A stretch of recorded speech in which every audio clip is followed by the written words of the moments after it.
I believe this is the first actual pocket-sized drone from DJI. So I have it here in my pocket, so the only thing I need to do, because I can fly this without a controller, is to take it out, take off the gimbal cover, and see, start the drone right there. Press hold the button here, Medium.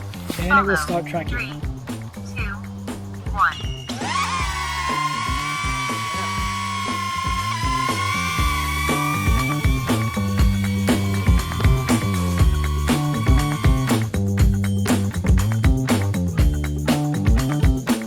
So check it out, this is the brand new DJI Neo. This is DJI's first self-tracking AI drone. So with this you can track yourself without using a controller, kind of similar to the Hover Air X1. But with this you can also fly manually using virtual joysticks on your phone when you connect to the DJI Fly app, or you can use the controller, the new DJI RCN3 controller. And you can also fly this in FPV mode. How crazy is that?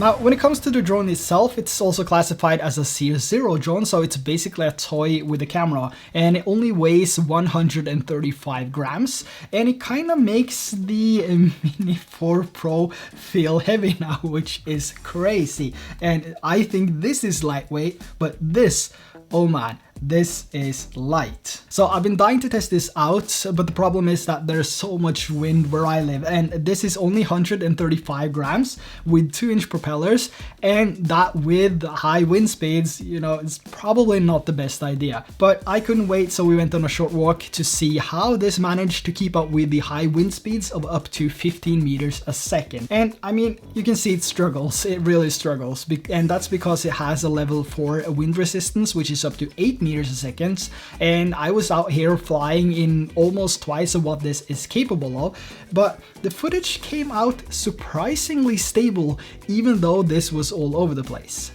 Now, when it comes to videos on this, we have 4K 30 FPS and 1080p 30, 50 and 60 FPS with a max bitrate of 75 megabits per second. And the color profile is normal, which is looking pretty good, but of course I would have loved to see something like the Cinelike or D-Log M, just to, you know, because I want to add my extra grade to the footage. But I mean, this is not going to be that full out cinematic drone that you would get for video shoots, for example. This is more of that hands-free, self-tracking travel drone that just happens to have some amazing capabilities. And we also have a half-inch sensor with a fixed aperture of f2.8, which is equivalent to 14 millimeters. Now, when it comes to range, which is a huge thing nowadays, because everyone wants to fly as long as possible and as far as possible, obviously, we do have OcuSync 4.0, which will give you 10 kilometers in FCC and 6 kilometers in CE mode, and approximately 30 to 40 meters when flying this using Wi-Fi and a smartphone. One thing I do like with this is the wide field of view. So with my Mini 4 Pro, for example, I had an 82-degree field of view, but this is even wider at 117.6 degrees field of view. So I'm able to capture wider shots out of the box without using a wide-angle lens, which is fantastic. Now, there's also 12 megapixel photos on this, and you have the option to take single photos or timed photos. So if you want to take a timed selfie where you don't want the controller to be in the frame, for example, you can just set up a timed shot and then quickly just hide the controller, and you'll be able to get some pretty decent looking photos coming from this drone. But another thing that you will notice immediately when you pick this up is that there is no micro SD card slot on this. So this does only have 22 gigabytes of internal storage, which means you'll be getting about 42 minutes in 4K 30 and about 1 hour of video in 1080p 60 60 FPS and about 1.5 hours in 1080p 30 FPS-ish. The good thing though is that you can easily dump these files to your computer, so you can either plug this into your computer with or without the battery, so you actually don't have to have the battery inserted, and you can just drag the files over to a separate folder, or you can use the quick transfer and transfer everything over to your smartphone, which has an increase in Wi-Fi speed as well now, so it goes a little bit faster than the previous DJI Mini models, which is fantastic. And once everything is dumped, you can format the SD card and you can head out again, and you'll be able to get another 42 minutes of 4K video. So I'm going to Hawaii in a couple of weeks, so it's going to be interesting to test this out and see how convenient this is to use to transfer the files and how the workflow is going to be. So make sure to stay tuned for the pros and cons with this DJI Neo as well by hitting that subscribe and a like button. Also, don't forget to hit that notification bell so you don't miss that video. Now, one of the benefits with a drone like this is of course going to be the self-tracking, and that you can fly without using a remote controller. You can basically fly hands-free like this, just do all the quick shots and follow mode and all that, or you can use your smartphone, which you always have with you anyway. So on top of the drone here, we have 6 different icons and 1 button, and these icons represents the following quick shots like follow, droney, rocket, circle, spotlight, and we also have a custom icon here where you can set this to be either helix, boomerang, or direction track. So if we turn on the drone here and then open the DJI Fly app, you will be able to connect to the drone using Wi-Fi, and when it's connected, you also have this live feed coming from the drone here, so you'll able to see everything that the drone sees as well, which is fantastic. And on the right side of this live feed, you also have these arrows which you use to tilt the camera up and down. And if I now tap on follow here, you can also see that I have all these different modes, and these are the same modes as you see on the drone itself, but you can actually activate these through the app as well, so you don't really have to tap on the drone. If you don't want to do that, you can also do it whilst the drone is in the air, so it's a little bit more convenient than, you know, taking the drone back to landing. Let's say you do 1 quick shots and you want to do another one, so instead of landing the drone and then press and select the next feature you want to use, you can actually just start it immediately using the smartphone, which is fantastic. But we also have manual control here, so if I now select the manual control, I'm able to fly this manually using these on-screen joysticks, which is pretty cool. And I can also change this from video to photo if I want to take a photo instead, and there's also a landing option here just in case I want to land it manually and I don't want to hand land. Now what's really cool is that you can also record audio now when you use the smartphone. So when I have the Neo connected using my smartphone, I can use the microphones on my phone to capture the audio, and what this will do is that the app will automatically merge the video and the audio together, and it will also eliminate the noise coming from the propellers on the drone, which is crazy. It's so nice, but it also will compensate some on quality because it will use some heavy noise reduction to make those propellers go away. So I wish there was an option for that. Hopefully that will come in the future. But you can also connect something like the DJI Mic 2 to your smartphone via Bluetooth, and then the audio will be captured on the Mic 2 and not the built-in microphones on your smartphone, which will sound a little bit better. So this is the audio coming from the DJI Mic 2 when it's connected to my smartphone here and merged together with the Neo or through the app. So how does the audio sound using the Mic 2? Let's go on and change over to without using a mic, just the internal microphones on the iPhone, and let's see if there is any differences in the audio quality. So I now change over to the microphone on my iPhone here. And how does this sound compared to the Mic 2? There is a huge difference here when it comes to how convenient it is to use the Mic 2 over a smartphone, because with this I actually have to hold the phone as a microphone. But with the Mic 2 I can just have it mounted here and it will record the audio, and I'm basically hands-free. Now, like I said, the audio quality might not be the best, but the fact that you have this option is still amazing. And with the firmware updates coming on the release day of this drone, you will also be able to use voice commands to wake up the drone, followed by a command like follow, drone, circle at 2 meters, and so on, which is going to be really interesting to test out. But I mean, you can just, if it's sitting there, you can say, hey, wake up, and then you can say follow, and it will automatically follow you, which means You don't even have to touch the drone in order to get some tracking shots, which is pretty crazy. Now, if you go back to the app here, we also have the option to change the settings for each of the modes, like how far away it should fly, if it should fly low, medium or high, and also the different camera settings like resolution, frame rate and format. So once you have everything set up and you change to all the settings you prefer to use, these will automatically be saved to the flight modes on your drone as well. So the next time you're out flying, you can just select either of the modes on the Neo and press hold on the button right here to activate the flight, and the drone will take off and execute the quick shot that you selected.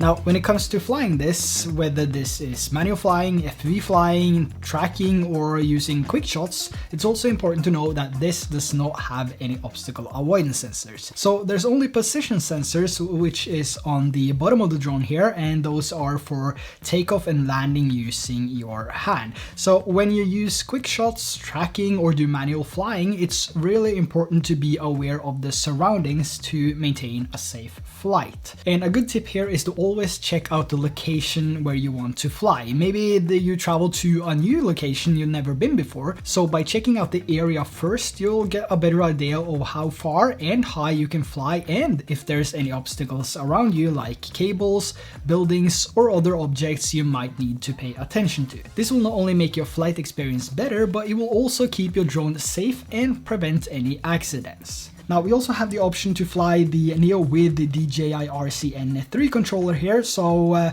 this comes with the Fly More combo here, and with this you're also going to get a charge hub and 2 extra batteries. So let's talk a little bit about the charge hub here. So what this is DJI's first ever charging hub to charge all the batteries simultaneously.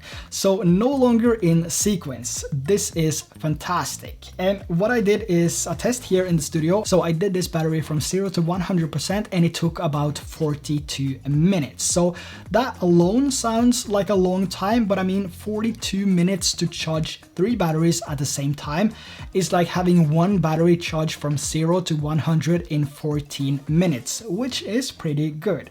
But for charging all the batteries, it's also good to know that you would need a high power source if you want to charge them all simultaneously. So 45 watts or higher will allow you to charge all the batteries simultaneously. So if you go from 45 down to something like 30 watts, you're going to be able to charge 2 batteries, and the lower power source you use, the fewer batteries will be charged at the same time.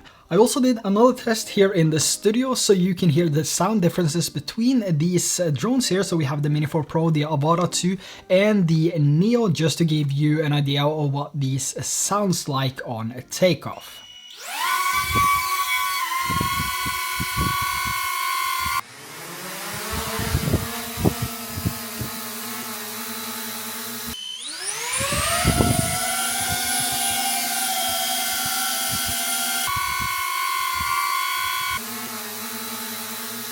Now, when it comes to battery life, this is also crucial. When you buy a drone, you want to have as much battery life as possible. So this has a stated battery life of 17 minutes with the prop guards here.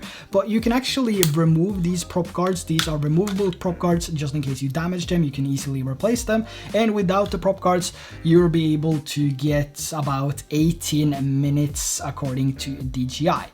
But when it comes to actual battery life and how much you're gonna get, it all comes down to, you know, how you fly, where you fly, the wind speed, distance, altitude, and all of that. So I've been getting about 13 minutes on average so far, which is pretty decent for its size. Going back to the RC controller here, and the reason why you mainly want to use this when you fly the Neo, unless you want to do some tracking shots of course, is that you get more options in terms of settings. So when you have this connected connected to the RC controller, you can change things like gain and expo if you want to tweak the sensibility of the sticks, for example, so also the speeds for each of the different modes like Cine, normal and sports mode, which you have on the controller here.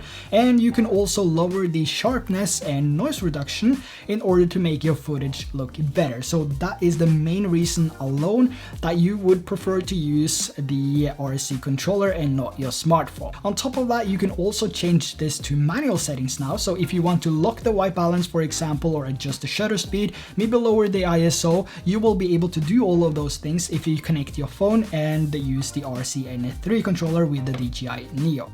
Now, another awesome thing with this drone, which I think makes it appeal to more people and a wider audience, is that you can actually fly FPV with this, and you can fly FPV in normal, sports, and manual mode. So you basically have an all-in-one drone, which, you know, is the biggest advantage with the DJI Neo. And the flying experience is just like the Avata 2, but of course it's going to be a little bit slower, and you might experience more turbulence compared to when you fly the Avata, and that's because this is only 135 grams. But if you're looking for a beginner drone and maybe a beginner FPV drone, this might be the perfect drone for you because it has everything that you can possibly fly with a drone. So it has that self-tracking feature, which you basically tap a button and it will do everything for you. And you can also control it using your smartphone, which means that you don't really have to buy the RC3 controller because you can do all the manual flying through your phone as well. And you can also use the RC3 controller if you want, you know, more settings to choose between, and also get a better looking image, because you can lower things like sharpness, which will make the footage look more natural. And you can also fly FPV, so you can basically choose whatever you want to fly, and for, you know, such a cheap price, which this is compared to buying, you know, the Mini 4 Pro and the Avata 2 separately. So yeah, that's a huge advantage with the DJI Neo. Now, when it comes to safety, we also have return to home, just like we have with any other DJI drone, which is fantastic. And the way that this works is that when the drone is low on battery, it will automatically kick in and the drone will fly back to its takeoff position and land. So this is a fantastic safety feature, which I've been using a lot, and it doesn't really have to be when it's low on battery. You can just tap return to home whenever you want, and it will automatically come back to where you took off. And as I mentioned earlier, we also have these prop guards, which is removable, and this just adds that extra safety when you're gonna hand launch and hand land the drone. But when it comes to high winds, this is only 135 grams, so it's pretty, you know, it's an easy catch for the wind. Up until now, it has not been an issue, and it haven't been even close to flipping over, even in 15 to 16 meters a second. So it's a pretty solid drone in that area when it comes to flying in high winds. But I would be, you know, a little bit more careful with this compared to something like the Mini 4 Pro. So if you're looking for a drone, just a standard drone you want to capture high quality video with, and you don't really mind that FPV, and you also live in a pretty windy location, then I would probably consider the DJI Mini 4 Pro over something like the DJI Neo. But all in all, I think this is a fantastic beginner drone. Or it doesn't really have to be a beginner drone. I mean, I see a lot of use cases for this in my own life. When I'm out hiking and traveling, for example, I can just bring the drone, have it follow me for, you know, a minute, 30 seconds, something like that, and then do this in different locations, and boom, I have a travel sequence that would have taken so much longer to pull off with the Mini 4 Pro, where I need to turn on the controller, wait for the connection to the drone and the controller, and then I have to get it up in the air. I have to select myself, maybe you don't want to track me, we all know how that goes, and then I have to make sure that I press record. And you know, by the time everything is up and running, I would be able to capture probably 2-3 minutes of videos, or like 4 or 5 quick shots with this drone, which is fantastic. So it's not that super cinematic drone that will replace my Mini 4 Pro, but rather an additional companion that will make it easier to capture more videos than I otherwise wouldn't be able to capture, because of the time it takes to set up everything and also wait for a GPS lock. So let's see how fast we can get the DJI Neo up into the air and have it track me. And I believe this is the first actual pocket-sized drone from DJI. So I have it here in my pocket, so the only thing I need to do, because I can fly this without a controller, is to take it out, take off the gimbal cover, and see, start the drone right there, and it should be set to follow mode already. And what I need to do is to just hold the button here, Medium. and it will start tracking. 3, 2, 1. Yeah.